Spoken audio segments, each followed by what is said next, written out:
أعوذ بالله من الشيطان الرجيم بسم الله الرحمن الرحيم الحمد لله رب العالمين والصلاة والسلام على سيد الأنبياء والمرسلين وعلى آله وصحبه أجمعين أما بعد فأعوذ بالله من الشيطان الرجيم بسم الله الرحمن الرحيم والله الغني وأنتم الفقراء صدق الله العلي العظيم الحمد لله جو ہمارا جو ہے رضی اللہ عنہ اس کا پہلا دن تھا اور ہم نے جو ہے الحد کی تاریخ اس کے علاوہ جو ہے نظریاتی جنگ کے خطوات اور نظریاتی جنگ کے ادوار پھر اس کے بعد ازمز کا بحث شروع کی تھی.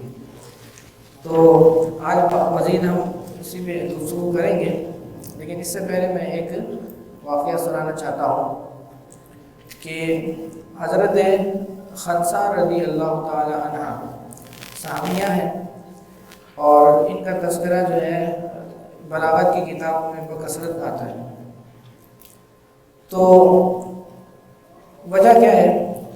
تو ان کا ایک پورا ایک تاریخی واقعہ ہے کہ ان کے دو بھائی تھے، زمانہ جاہلیت کے اندر آپس میں جنگیں کرتے تھے، اس میں وہ دونوں بھائی مارے گئے.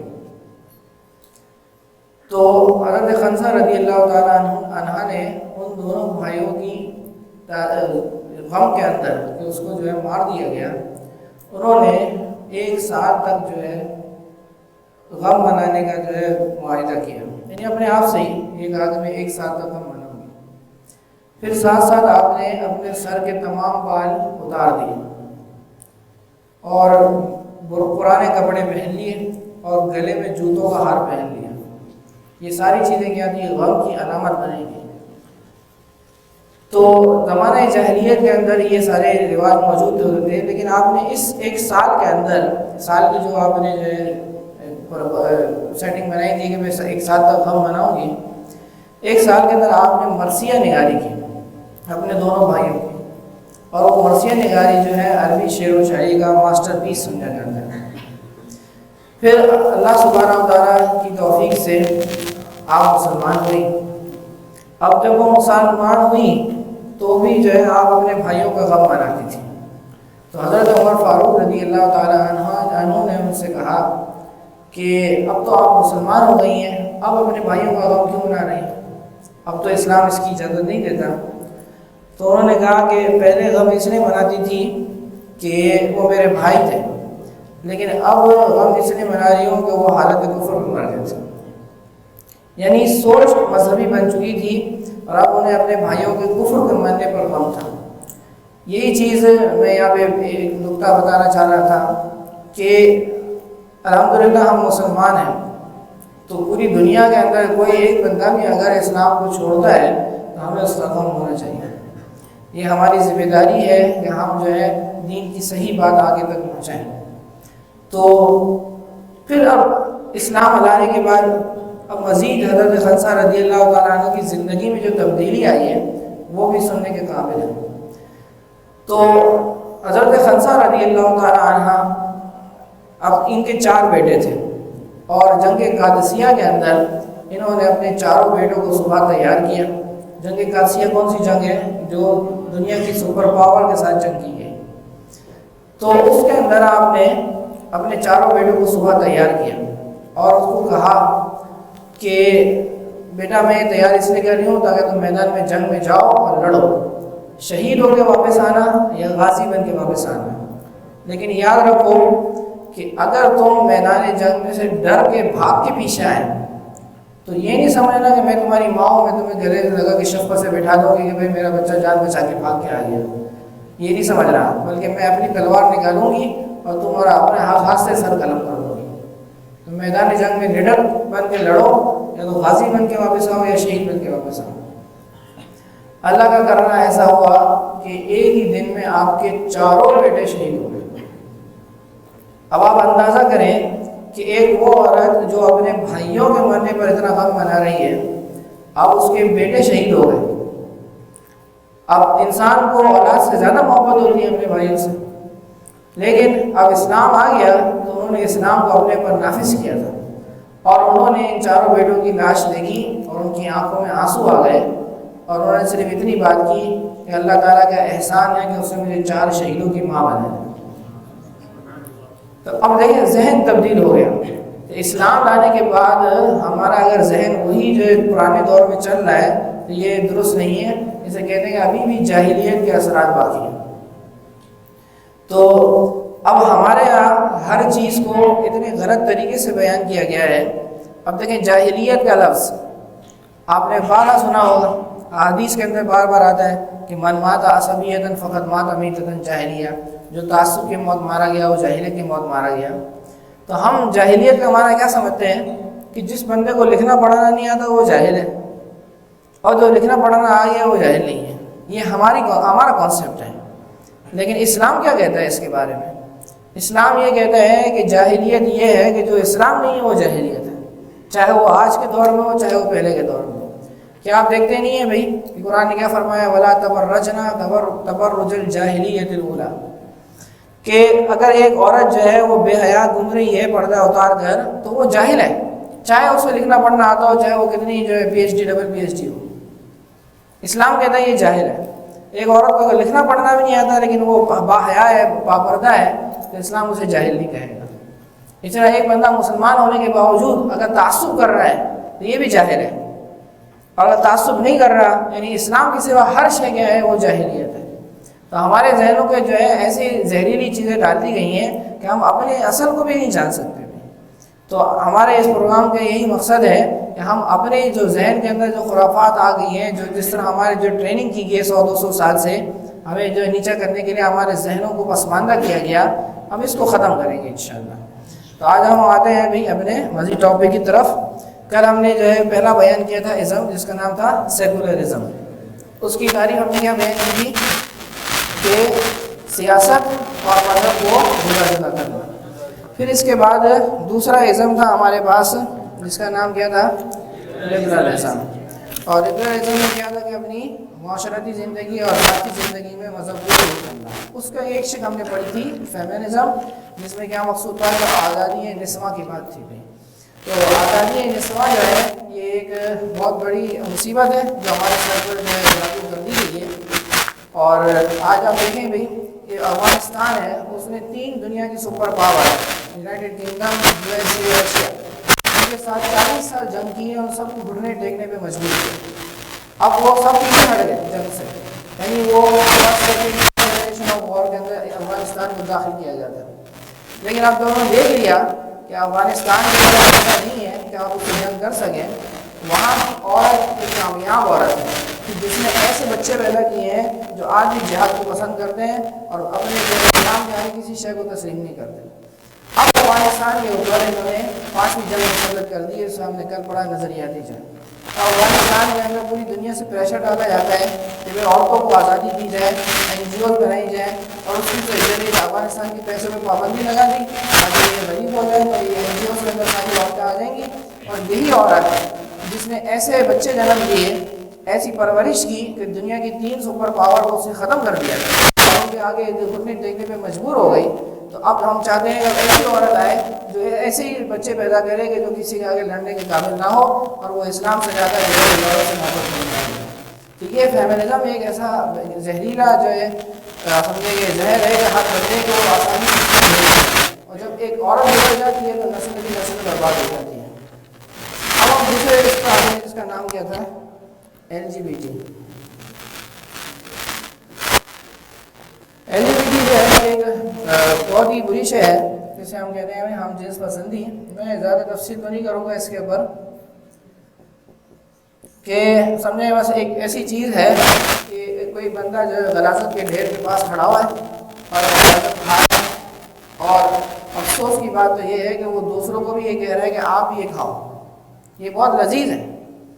تو پوری دنیا کے اندر LGBT یعنی ہم جنس پسندی کی جو تحریکیں چلتی ہیں، یعنی کہ نعوذ باللہ مرد اور مرد ایک دوسرے سے شادی کر لیں اور عورت عورت ایک دوسرے سے شادی کر لیں، اس کے باقاعدہ پوری دنیا میں نافذ کیا جا رہا ہے۔ اور بڑے افسوس کی بات ہے کہ یونائٹڈ نیشن جو ہے اس کے پاس پوری اس کی ڈیٹیل موجود ہے۔ یہ تو LGBT سے 4 نام ہیں، لیکن اس کے علاوہ بھی اور بھی درجنوں اس کے اندر جو ہے اصطلاحات ہیں، اور یہ لوگ جو ہے چیز کو خود بھی جو ہے عمل کرتے ہیں۔ ان کو حقوق دیتے ہیں، کہتے ہیں یہ اچھے لوگ ہیں، آپ ان کو کیوں پریشان کر رہے ہو. پھر اس کے علاوہ جو اس کو تسلیم نہ کرے اس ملک کے اوپر جو ہے پابندیاں لگاتے ہیں کہ وہ جو ہے اقتصادی پابندی، معاشی پابندی، تاکہ وہ اس کو تسلیم کریں گے. پاکستان کے اندر ایک تنظیم ہے جس کا نام ہے ناس فاؤنڈیشن، جو کہ اسی چیز کو فروغ کے لیے یہاں پہ بنائی گئی ہے. اور ایک اور اہم بات آپ کو معلوم ہونی چاہیے کہ ہمارے ملک کے اندر ایک بنایا گیا ٹرانسجینڈر ایکٹ. یہ ٹی سے کیا مراد ہوتا ہے؟ ٹرانسجینڈر. کل بھی ہم نے اس کے بارے میں تھوڑا جو ہے پیدائشی طور پر مرد ہے لیکن ذہن یہ بولتے ہیں کہ عورت ہے، تو اس کو کیا کہتے ہیں؟ ٹرانسجینڈر. اس طرح عورت ہے وہ کہتے ہیں پیدائشی طور پر عورت ہی ہے لیکن وہ کہتے ہیں کہ میرا ذہن ہی بولتا ہے کہ میں مرد ہوں.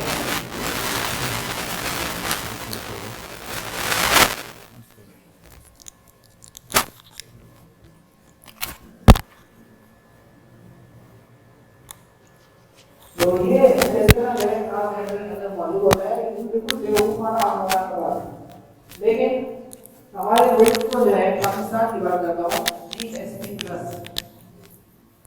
یہ GSP+ جو ہے یہ معاہدہ ہے پاکستان کا یورپین یونین کے ساتھ. یورپ کے اندر جتنی بھی مارکیٹ ہیں وہاں پاکستان اپنا مال بیچتا ہے اور اس مال بیچنے کے اوپر پاکستان کو ٹیکس نہیں لگتا. لیکن اس ٹیکس نہ لگنے کی وجہ سے وہ یورپ ہمیں کہتی ہے کہ آپ کو ہماری 16 باتیں ماننی پڑیں گی.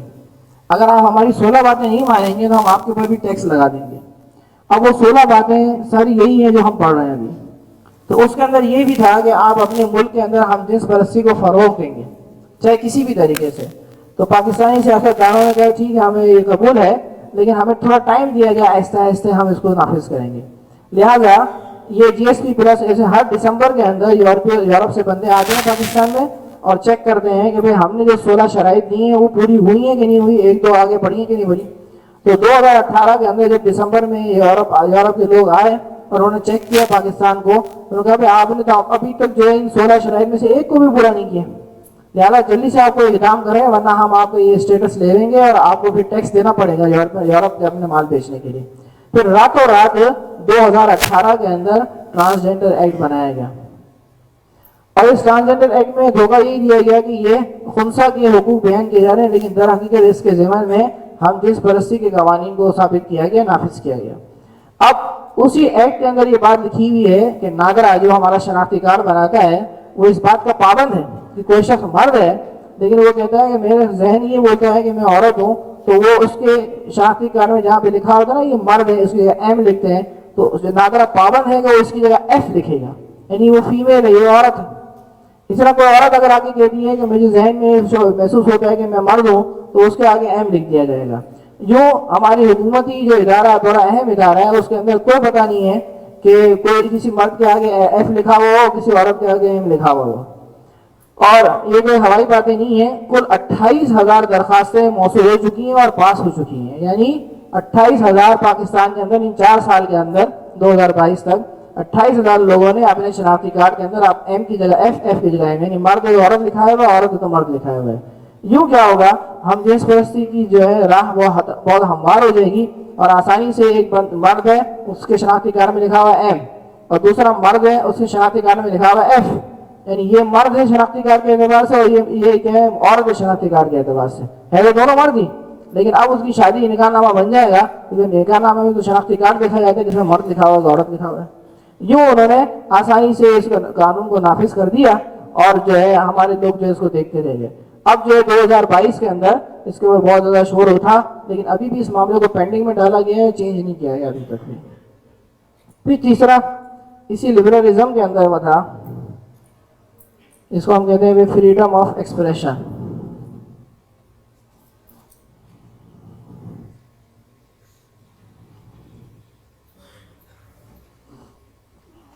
کہتے ہیں بھائی آزادی اظہار رائے.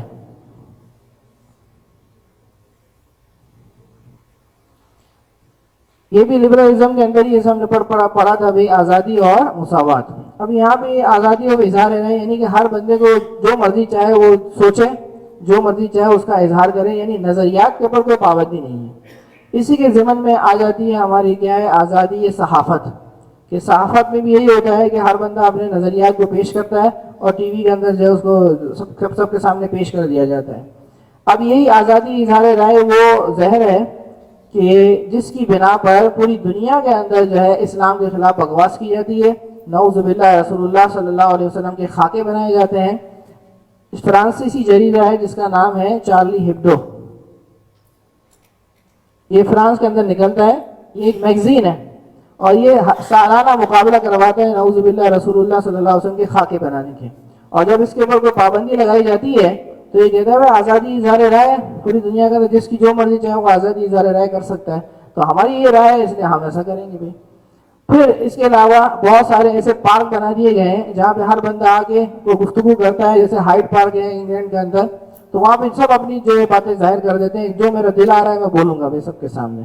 اب اس سے مسئلہ کیا ہوتا ہے بھائی، ہر بندے کے ذہن میں جو آ رہا ہے وہ منہ سے نکال رہا ہے، تو اس میں ہمارے مسلمانوں کے اندر بھی اگر یہ مرض آ گیا تو وہ بھی کیا کہیں گے بھائی آزادی اظہار رائے، اگر مجھے شریعت کی بات سمجھ میں نہیں آ رہی میں سب کے سامنے اس کا انکار کروں گا، میں اللہ رسول کے بارے میں بھی سوال کر سکتا ہوں۔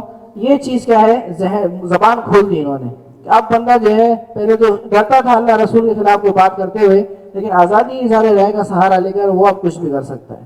اسی طرح میڈیا کو دیکھ لیں بھائی، میڈیا کی مرضی ہے، چاہے تو جو ہے ایک چور کو جو ہے وہ اللہ کا ولی دکھا دے اور اللہ کے ولی کو وہ چور بنا دے، اس کے ہاتھ میں سب کچھ ہے۔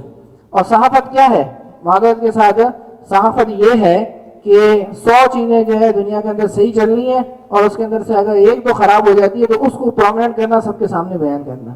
تو ہماری شریعت تو یہ کہتی ہے کہ برائی کو جتنے حد تک جو ہے چھپایا جائے یہ بہتر ہے، لیکن صحافت یہ کہتی ہے کہ جو چھوٹی سی برائی ہے اس کو سب کے سامنے آ کے بیان کر دی جائے، اسی تو صحافت کہتے ہیں۔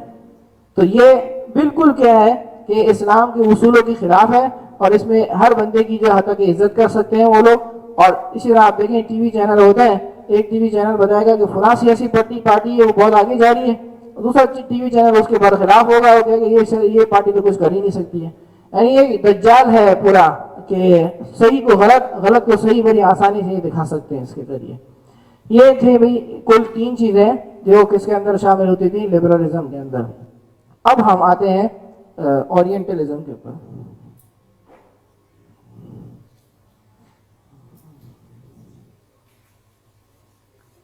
تو یہ 3 شکیں تھیں وہ جو لبرلزم کی ضمن میں تھی۔ اب ہم سیکولرزم، لبرلزم، اس کے بعد اب تیسرا ہے ہمارے پاس اورینٹلزم۔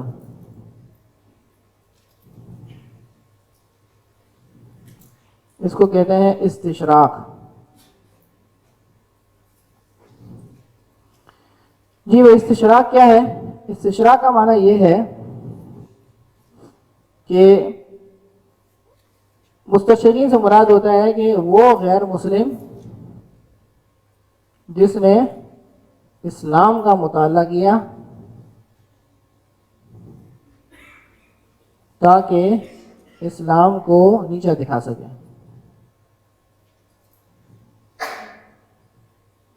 اسے کہتے ہیں بھائی استشراق۔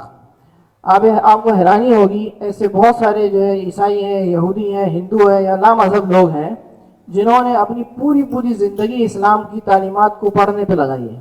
اب یہ اتنے اچھے تو نہیں ہیں کہ جو ہماری حمایت کریں گے بھائی، تو ایسے لوگ ہیں جنہوں نے ساری زندگی ایک ٹاپک چنا کہ صرف سیرت کے اوپر مطالعہ کیا ساری زندگی، اور سیرت کی تمام کتابیں انہوں نے پڑھی ہر زبان کے اندر۔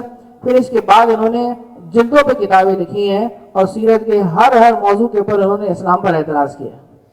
اسی طرح قرآن مجید کی تفاسیر کا کسی نے پوری تفسیروں کو مطالعہ کیا ہے، پھر قرآن مجید کے اوپر اعتراضات کے اوپر کتابیں لکھی ہیں۔ کسی نے حدیث کا پورا مطالعہ کیا ہے اور کسی نے صحابہ کی سیرت کا مطالعہ کیا ہے۔ یوں سب نے اپنی پوری زندگیاں اسلام کے خلاف جو ہے زہر اگلنے کے لیے لگا دی انہوں نے، اور انہوں نے پورا مطالعہ کیا، جلدوں پہ کتابیں لکھی ہیں، اور کچھ جو ہے احادیث کے جو ہے انہوں نے وہ بھی بنائی ہیں، اشارے بھی بنائے ہیں۔ تو انہوں نے ہے سارے غیر مسلم، مسلمان کوئی بھی نہیں ہے۔ استشراق ہمیشہ کیا ہوگا، وہ غیر مسلم ہی ہوگا بھائی۔ اب انہوں نے یہ ساری زندگی اسلام کا مطالعہ کیا، ہم سے بھی زیادہ انہوں نے مطالعہ کر لیا، لیکن نیت غلط تھی، اس وجہ سے انہوں نے اس پہ کتابیں لکھی۔ خیر ہمیں جو ہے اس پہ کوئی گھبرانے کی بات نہیں ہے، ہمارے علماء نے ان تمام کتابوں کے جوابات بھی لکھے ہیں، ٹھیک ہے جی۔ بس مسئلہ یہ ہوتا ہے کہ اسی آج کل جہاں کہیں بھی کوئی بھی اعتراض آپ کے سامنے لایا جا رہا ہوتا ہے، یہ انہی لوگوں کی کتابوں سے اٹھا رہا ہوتا ہے، پیش کیا جا رہا ہوتا ہے، اور ان سب کے جوابات ہمارے علماء دے چکے ہیں، بس ہم نے آپ پڑھا نہیں ہے، مطالعہ نہیں کیا ابھی۔ تو چند مشہور جو ہے مستشرق جو ہے ان کے نام میں لکھ دیتا ہوں، جیسے کہ ولیم میور، تھامس آرنلڈ، ایگناز گولڈزیر،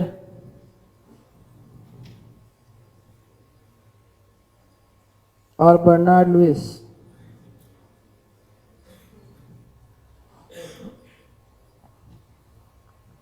ان لوگوں نے ہماری جیسے کتابیں مسند امام احمد بن حنبل، اس طرح فتح القدیر، سیر و اعلام نبلاء، اسی طرح سبل الہدی والرشاد، جلدوں جلدوں پر کتابیں ہیں، ان کا باقاعدہ سبق پڑھا ہے مسلمانوں سے، پھر وہ ساری چیزیں پڑھتے، پھر اس کے بعد جا کے اپنے ملک جاتے اور پھر اسلام کے خلاف زہر اگلتے بھی۔ اور بھی ہیں تو میں نے 4 لکھوا دیے۔ خیر ہمیں اس سے گھبرانا نہیں ہے، صرف یہ بات ہے کہ ہمیں اس کا مطالعہ ہونا چاہیے، اور یہ رکھیں کہ باطل جو ہے اپنے باطل کو ثابت کرنے کے لیے کتنی محنت کر رہا ہے، تو ہمیں کیا کرنا چاہیے۔ تو ادھر ہمارے لیے یہ نصیحت ہے کہ انہوں نے زندگیاں لگائی ہیں اسلام کے خلاف زہر اگلنے کے لیے، ہم نے جو ہے اسلام کی حمایت کرنے کے لیے کیا کیا، تو ہمیں بھی کیا کرنی چاہیے، کوشش کرنی چاہیے۔ میں نے ابھی آیت پڑھی کہ واللہ الغنی وانتم الفقراء، کہ اللہ تعالیٰ جو ہے بے نیاز ہے، محتاج ہم ہیں۔ تو دنیا میں جو کوئی بھی اگر اچھا کام کرا تو اپنے فائدے کے کر رہا ہے، اللہ تعالیٰ کو اس کی ضرورت نہیں ہے۔ اللہ سبحانہ و تعالیٰ نے آگے صحابہ کرام کی عظیم جماعت کو یہ کہا کہ تم رسول اللہ کی حمایت کرتے ہو تو ٹھیک ہے، اگر نہیں کرتے تو میں تمہیں مار دوں گا، ایک ایسی قوم پیدا کروں گا جو رسول اللہ کی حمایت کرے گی اور دین کو آگے بڑھائے گی۔ تو صحابہ نے کہا کہ ہم ہی کیوں نہ کر لیں پھر، تو اتنی عظیم جماعت کو یہ کہا، تو اب ہمیں بھی کیا ہے کہ اس سے نصیحت حاصل کرنی چاہیے کہ انہوں نے اپنے باطل مذہب کو ثابت کرنے کے لیے اسلام کا اتنا مطالعہ کیا، تو ہمارا مطالعہ اسلام کے بارے میں کیا ہے اور ہم جو اسلام کے لیے کتنی خدمت کر رہے ہیں۔ ٹھیک ہے، اب چوتھے نمبر پہ آتے ہیں، اسے کہتے ہیں بھائی ریشنلزم،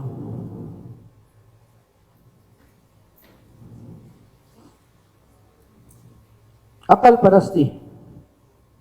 استشراق کے لیے ایک اچھی کتاب ہے تفہیم استشراق کے نام سے، اور علیم اشرف جائسی صاحب کی کتاب ہے، اگر اس کا آپ مطالعہ کر لیں تو آپ کو اندازہ ہو جائے گا کہ وہ کس طرح کے تفہیم استشراق، میں لکھ دیتا ہوں نا،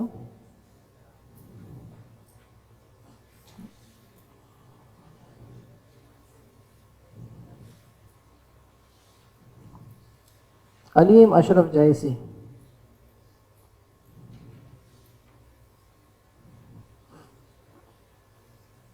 اب ہم چوتھے پہ آتے ہیں، اسے کہتے ہیں ریشنلزم، عقل پرستی۔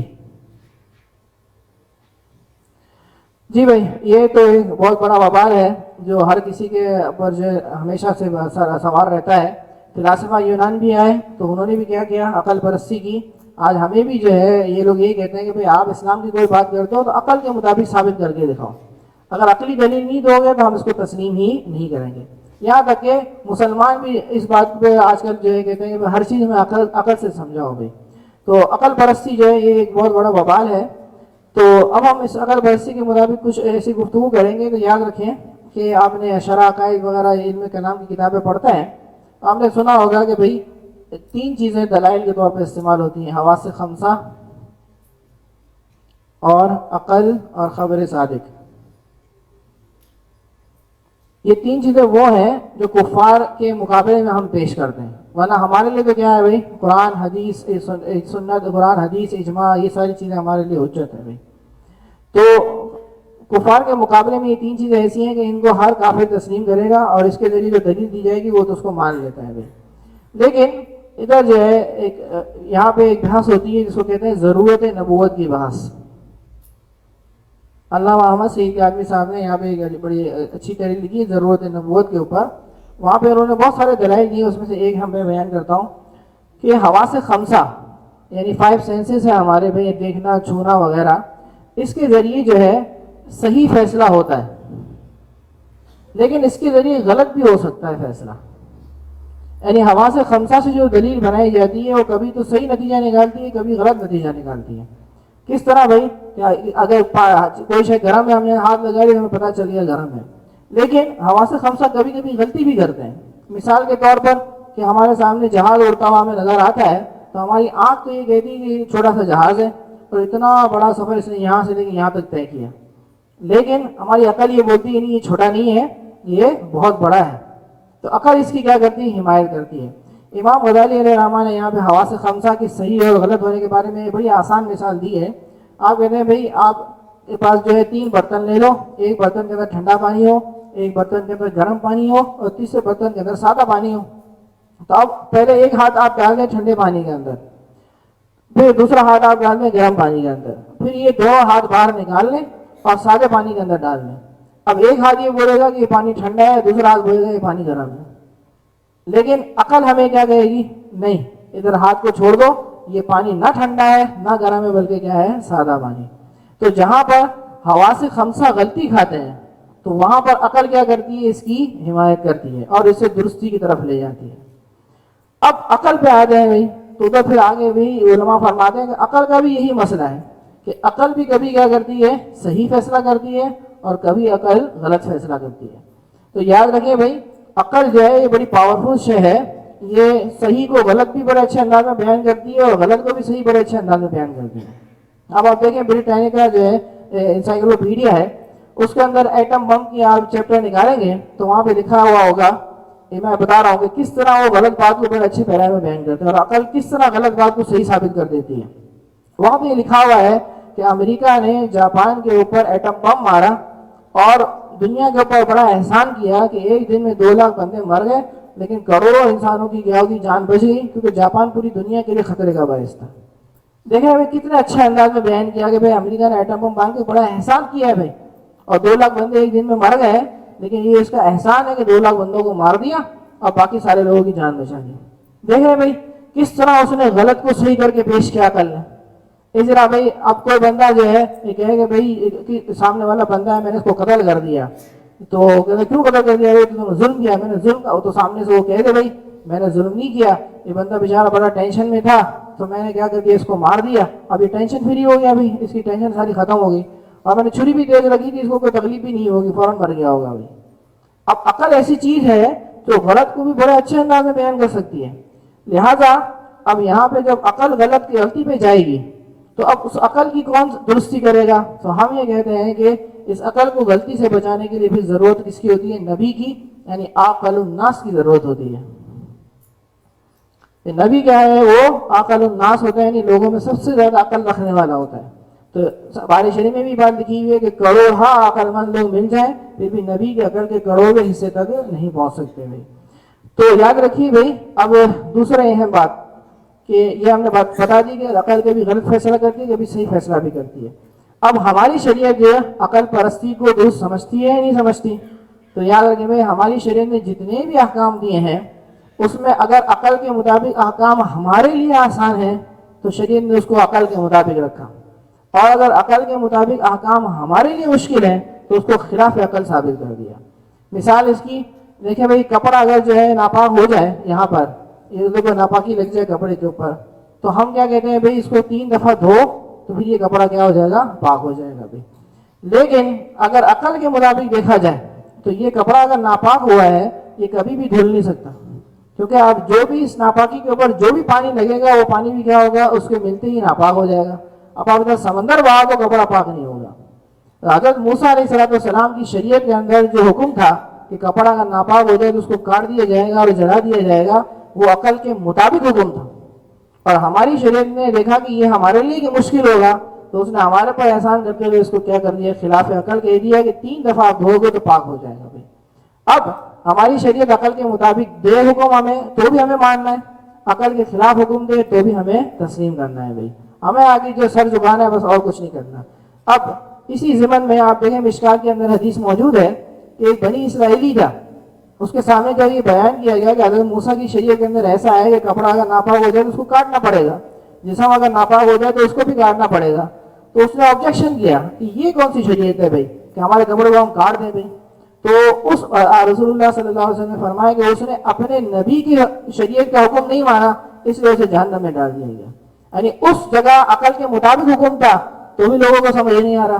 اب یہاں پہ ہماری شریعت نے عقل کے خلاف حکم دیا ہے تو آپ آبجیکشن کریں گے عقل کے خلاف کیوں حکم دے دیا؟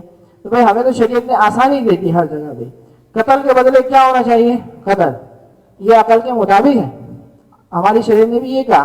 لیکن ہماری شریعت نے آسانی کے لیے کیا کر دیا بھائی؟ دیت بھی ثابت کر دی. آسانی کے ذریعے کیا کر دیا کہ مساہلت کے ذریعے بھی کیا ہو گیا؟ ختم معافی بھی دی جا سکتی ہے. اب ہم ان انگریزوں سے پوچھتے ہیں کہ آپ نے پوری دنیا کے اندر یہ قانون بنایا ہوا ہے کہ کوئی بندہ چاہے کتنا بھی بڑا جرم کرے اسے مارا نہیں جائے گا،